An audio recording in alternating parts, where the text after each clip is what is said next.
Salut tout le monde et bienvenue dans cette nouvelle revue de presse. Dans le Daily Star, on peut lire que Mohamed Salah monte au créneau pour défendre Trent Alexander-Arnold, hué par une partie d'Anfield après l'annonce de son départ. L'Égyptien défend Alexander-Arnold et recadre les fans de Liverpool. Il ne méritait pas ça, déplore l'Égyptien, appelant à lui offrir des adieux dignes. Il comprend son envie de relever un nouveau défi et admet que lui-même n'était qu'à 10% de rester au club l'été dernier. Salah devient ainsi le premier joueur à critiquer publiquement les supporters sur ce sujet. Le Daily Mail met Kevin De Bruyne à l'honneur et pense qu'il est le facteur X pour débloquer la finale de FA Cup contre Crystal Palace. Son entente avec Haaland et sa créativité font de lui l'arme idéale face à une défense regroupée. Mis en retrait un temps par Guardiola, le Belge est redevenu central dans le jeu. Le Daily Mail espère le voir briller à Wembley pour son dernier chef-d'œuvre. Le Manchester Evening News évoque la détermination de Ruben Amorim qui a salué la réaction de ses joueurs face à Chelsea malgré la défaite d'hier soir. Le coach ne veut pas s'attarder sur les contre-performances et se concentre désormais sur la suite. Enfin, Aston Villa a dominé Tottenham 2-0 avec des réalisations de Konsa et Kamara. Grâce à cette victoire, les Villains grimpent à la 4ème place, rêvant désormais de Ligue des Champions, tandis que les Spurs, dépassés, subissent un coup d'arrêt avant leur finale européenne. En une, As parle d'une nouvelle défense pour le mondial. Le Real Madrid se présentera à la Coupe du Monde des clubs avec un tout nouveau trio défensif, Dean Huijsen, Trent Alexander-Arnold et Carreras. Face aux absences de Carvajal, Militao ou Mendy, le club accélère son recrutement pour offrir à Xabi Alonso une base solide. Il n'y avait pas vraiment de suspense après les dernières informations sorties sur le sujet. Le Real Madrid a officialisé la venue de Dean Huijsen la saison prochaine. Il avait passé sa visite médicale ce matin, l'accord avec Huijsen est désormais finalisé, il s'engage pour 58 millions d'euros. Le dossier Huijsen a été traité en express, visite médicale validée, contrat de 5 ans et un choix sportif assumé malgré des offres plus lucratives venues d'Angleterre. Celui avec Trent Alexander-Arnold est très avancé, même si Liverpool freine le dossier en raison de tensions autour du possible départ de Konaté, également ciblé par Madrid. Enfin, Carreras est en passe de signer et devrait lui aussi être titularisé dès le début du tournoi. Du côté de Marca, l'accent est mis sur le milieu de terrain. Xabi Alonso, futur coach merengue, a transmis une liste de 4 joueurs à recruter en priorité. Ezequiel Palacios, qu'il connaît du Bayer Leverkusen, Angelo Stiller de Stuttgart, Franco Mastantuono et Tyranny Reinders. Le club souhaite boucler au moins une arrivée dans les 2 prochaines semaines pour lui offrir un premier renfort.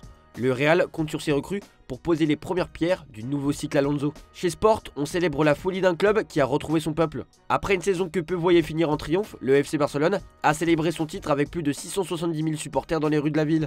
De la Ciutat Esportiva à l'Arc de Triomphe, les joueurs ont offert un cortège vibrant de 4 heures entre chants, embrassades et communion populaire. Sur le bus, Lewandowski, Ter Stegen, Lamine Yamal ou encore Gavi ont incarné ce sentiment de fierté retrouvée porté par un public en fusion. Le coach Hansi Flick a lui aussi partagé cette euphorie. Il y a d'ailleurs eu une scène marquante, Inigo Martinez brandissant une estelada tendue par un fan. C'est un drapeau qui symbolise la revendication de l'indépendance de la Catalogne. Ce titre marque bien plus qu'un succès sportif, c'est une reconnexion entre le Barça et son identité populaire, catalane et universelle, jeune et enracinée dans son ADN. Un club du peuple, pour le peuple, qui retrouve son âme au cœur de la fête. Dans l'équipe, on titre entre l'espoir et la peur, résumant la tension extrême autour de certains clubs de Ligue 1 avant la dernière journée. À Lyon, l'Europe n'est plus qu'un mince espoir, dépendant d'une victoire contre Angers et d'un improbable concours de circonstances pour se qualifier en Ligue des Champions. En interne, le discours flou de Fonseca et la défiance envers John Textor alimentent le malaise.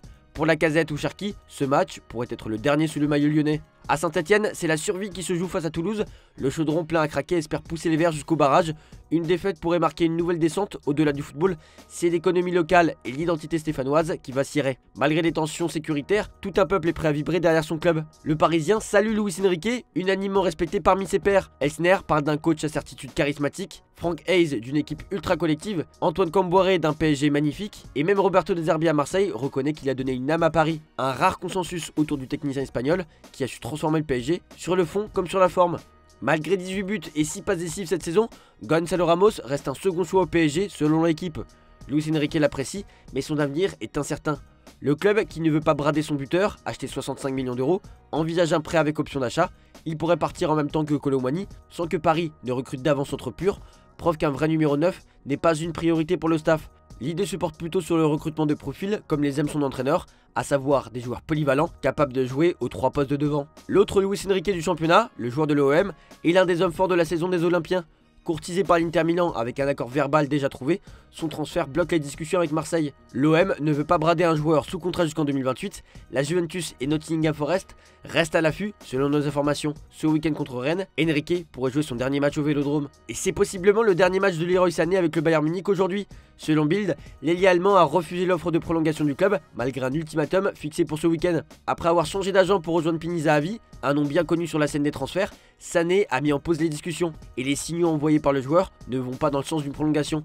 Dernier épisode en date, un déplacement à Monaco pour un dîner de charité effectué sur l'accord du club, une entorse au règlement qui a fait grincer des dents en interne.